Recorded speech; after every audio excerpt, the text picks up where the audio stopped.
Mr. Maines. Welcome, sir. And Lieutenant Deputy Hawks. Welcome. Appreciate y'all coming in today. It's good to see you. I think. Mr. Chairman, Commissioners, I'll try not to take just a moment of your time. I'll try to get through this without coughing. I apologize. Before I introduce you to Lieutenant Hawks, I would like to just give you a brief report of what we've done so far since December 1st, the swearing date.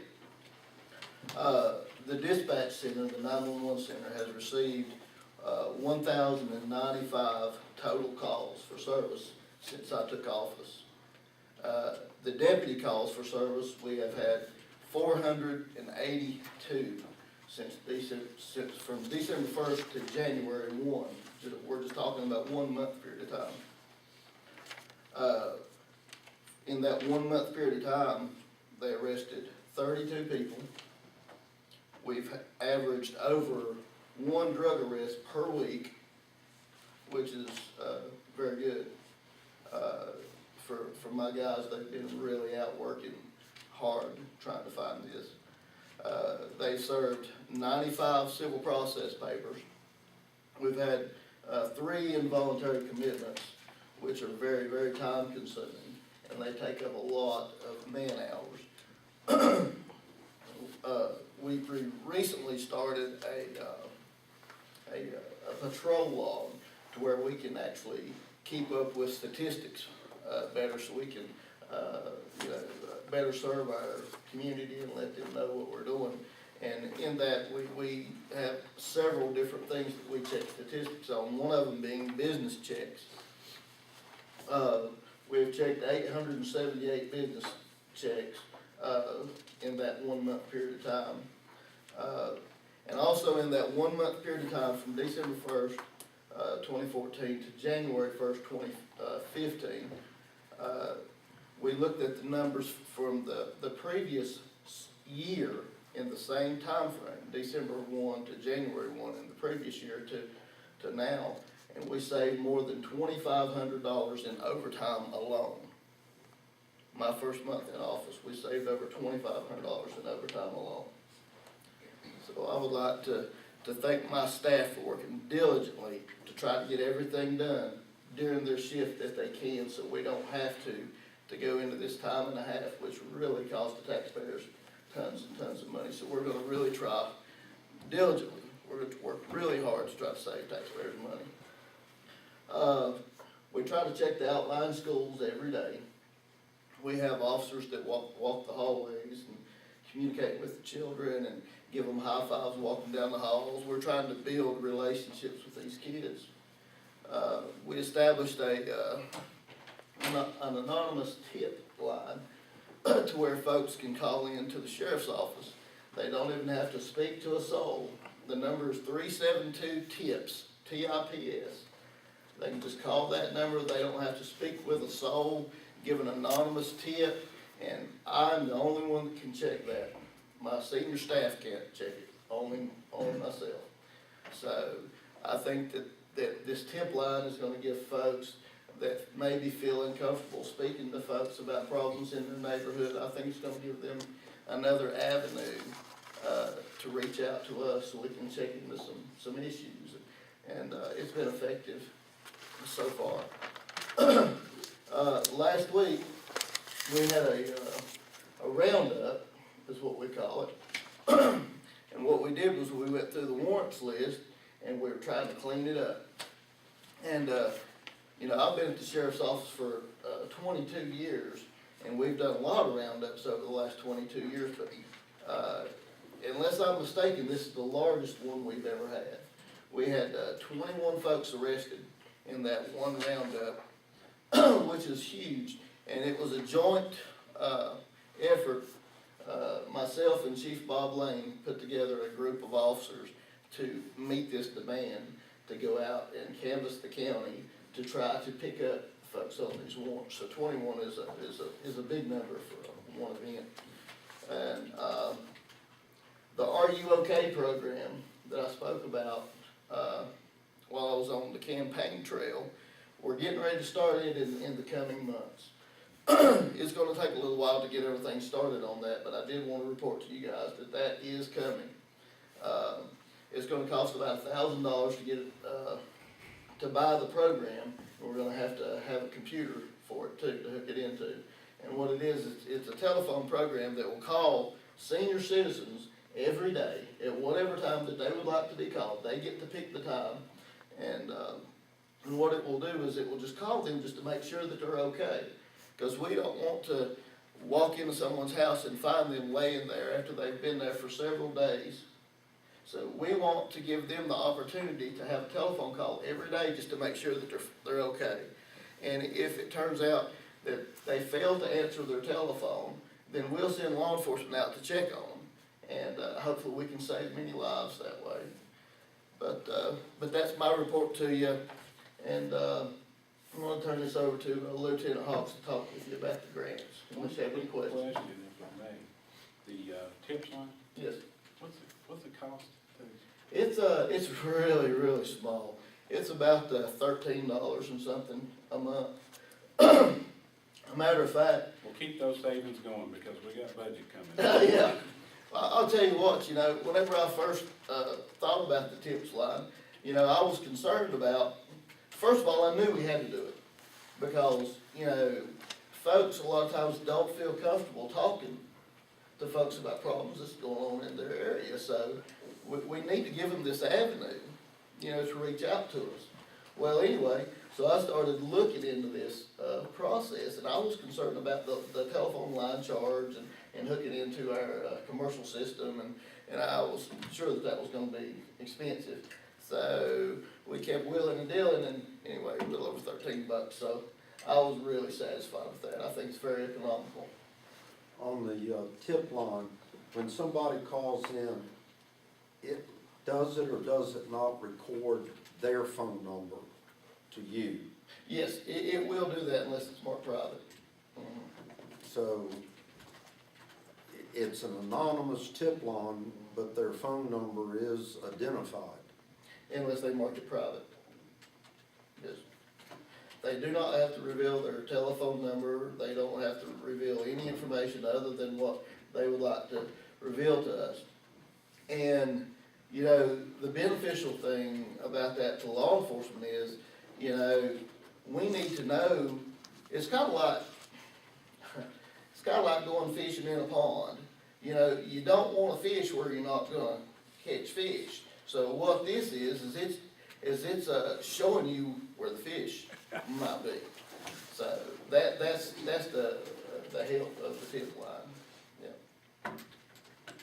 Just quickly on these warrants you said with the roundup. Yes. How many warrants are there out there? Well, whenever I first took office, we had a backlog. I don't have that number in front of us. It was a pretty large number, but now, there's a lot of these warrants though that, are fictitious addresses, that, fictitious names, that, the likelihood of ever coming to, fruition is probably not gonna happen, But, we did have a backlog of warrants where it's actually people that we know are here in the county that, they're regular, so, so I didn't know why they're not picked up, so we went and picked them up. Okay, any other questions of the sheriff? Wow. I just wondered, what's the nature of most of these arrests of the roundup? Is it domestic abuse or? I don't have a list in front of me. Most of them were misdemeanor violations, some of them probation violations. Most of them were probably fail to appear or fail to pay fines and monies, that type, stuff. Okay. Well, I just want to say thank you for presenting this information. This is, other than an annual report, this has been very informative, and I appreciate your Thank you. work. Thank you all very the much. deputies. Thank you very much. Absolutely. And Deputy Hawks? Good morning. Morning. The sheriff, like you said, he's trying to keep the costs down and is continuously looking for other ways to save money, which is why I'm here this morning.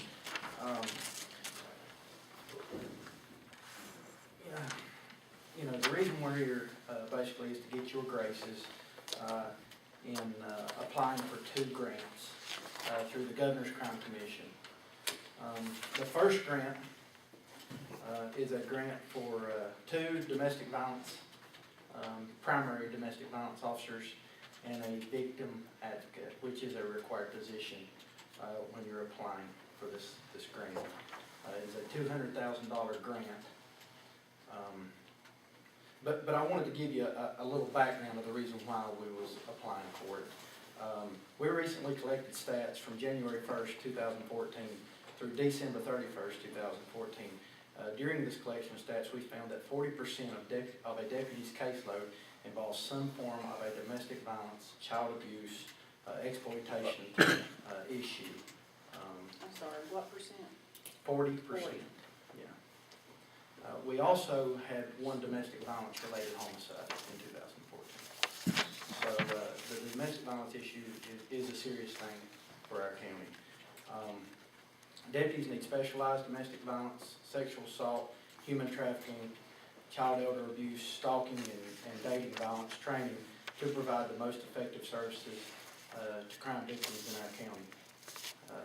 Our deputies face crisis calls on a daily basis. Our staff has never received in-depth training on these topics, and we are looking to improve our services to victims of these crimes in Alleghany County. These 2 full-time positions will receive these crisis calls. We'll face-to-face victims, collect needed information, document, photograph, collect statements and evidence, proceed with investigations, provide victim with deputies' contact information, and refer victims to needed resources. Deputies also will be working with the sexual assault response teams and assist with the day-to-day responsibilities of any other deputy sheriff. There will be, like I said, also a part-time victim advocate, which is required with this grant position. But like I said, this grant is a $200,000 federal share maximum, up to 2 designated sworn positions for 2 years, starting July the 1st, 2015, and going through June the 30th of 2017. So positions are a 25% in-kind match, which means the county can use an existing deputy salary as matching funds. It will not cost the county any extra expense. Basically what we would do is take a position within our agency already and count it as an in-kind match. Positions will relate to domestic violence, dating violence, sexual assault, stalking, and other related crimes, and the day-to-day operations of any other deputy sheriff as well. The Sheriff's Office will not seek any county assistance to outfit these 2 deputies with vehicles or any other equipment, uniforms, or etc. Any questions on that grant? I've got a couple, just quick ones. Okay. Now, this is the grant proposal 1. Grant First proposal. one we're talking about. Yes, sir. And you're gonna have 2 deputies assigned to this program all the time, but they'll be able to do other work also. That is correct. This is a one-time grant of $100,000 over a 2-year period. 200,000. 200,000 over the 2-year period. Yes. Do you look for it to be ongoing after the 2 years are up by the state or by you? We will continue to seek this through the state or any other avenue that we can fund these 2 positions. These officers would be hired in knowing and understanding that it is a grant position and that at any point we lost these funds, they would, could possibly lose their jobs as well. If the grant doesn't come If back the grant at the end of doesn't- 2 years. That's correct. But we will continue to seek this grant is every 2 years, so long as it's there and available. I mean, 200,000, that's a lot of money, and I'm glad that you're going after it. I just want to be sure that at the end of 2 years, the state doesn't reinstate another grant, but then you come back and say, I've got to have, $200,000 to continue the program. That's the only catch that I ever see with the grant. Up front, it's always good. It's what happens in the long run. The program sounds great, and what you're projecting sounds great. I just don't want you to have to come back here in 2 years and say, the state's not funding it, but we still want the money. That's just a concern. Yeah, I understand that. But I'm all for it. It sounds good. That's grant one. I think that's probably is a concern of not speaking for anyone else, but with that understanding. And the other thing is, there are going, if this grant is approved, number one, there are going to be some training for these deputies Yes, sir. that's involved strictly in domestic violence. Yes, sir, there's specialized training that we could give these guys to, and that'd be like a kind of a primary role, along with the other, things that we do. Well, this 40% is a staggering number. Yes, sir. It truly is. Are there any other? I've got one. In applying for this and receiving it, a concern I would have is, from the federal government, would you be relinquishing any of your control of our local sheriff's department and have to be dictated by their terms, or, how they would want you to run things that might be different from what you're doing now? No, everything that we have, everything that they require us to do is something that we're required to do already. Currently doing? Yes. I think this is outstanding work, and it's very impressive. And I'm sad that 40% of our problems are connected to this subject. This is a tremendous effort to improve your staff. And I just am curious, who's the grant writer? You. Thank you. Thank you very much. It's a difficult task. Yes, it is. It's even more difficult to keep up when it's ongoing. Yes. That's the task of the day. It's a great effort to improve your work, and it's the ethical thing to do, and I appreciate it. Thank you. I'll make a motion to approve this request to apply for this $200,000 federal grant. So there's a motion on the floor to approve. Is there a second? Second. And a second. I'd ask for a show of hands. All in favor, please raise your hand. And all opposed. That was number one. Thank you. Thank you. The second grant is $15,000. It's called a block grant, and it's also through the Governor's Crime Commission. The purpose of this project is to better equip and prepare our deputies in the performance of their duties. Currently, there are 2 patrol deputies working per shift that are patrolling 235 square miles of rural terrain, also being responsible for the safety of our citizens. Many times, these deputies are in areas where radio transmission is limited, and the only form of communication is through cellular service. These mobile data terminals, what we would be using $15,000 for, would provide important law enforcement sensitive information and would be available to deputies in the field, which would be so valuable to our guys while they're out doing law enforcement things. Like I said, it is a block grant, and it's a $15,000 federal funding maximum. This grant is 0 county match.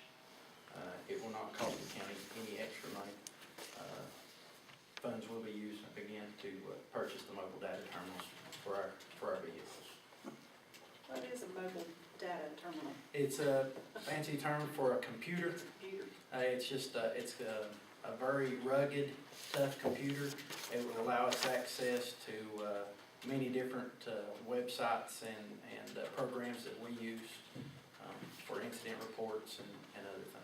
Do you have computers in the cars now? We do not. Not at all. We have never had, So like state patrol's got. just like, yes. I think it's a 21st century, and it's a great thing you're writing this grant. Thank you. Any other questions with Deputy Hawkins? If there's no questions, we would entertain a motion to accept this grant number 2. So moved. Got a motion and a second.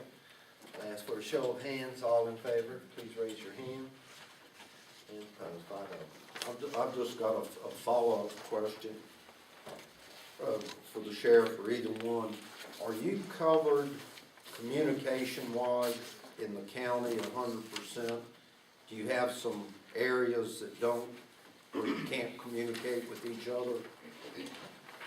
Well, actually, we have a lot of dead spots, you know, and we're gonna have to get together with Dawn. Matter of fact, we already have.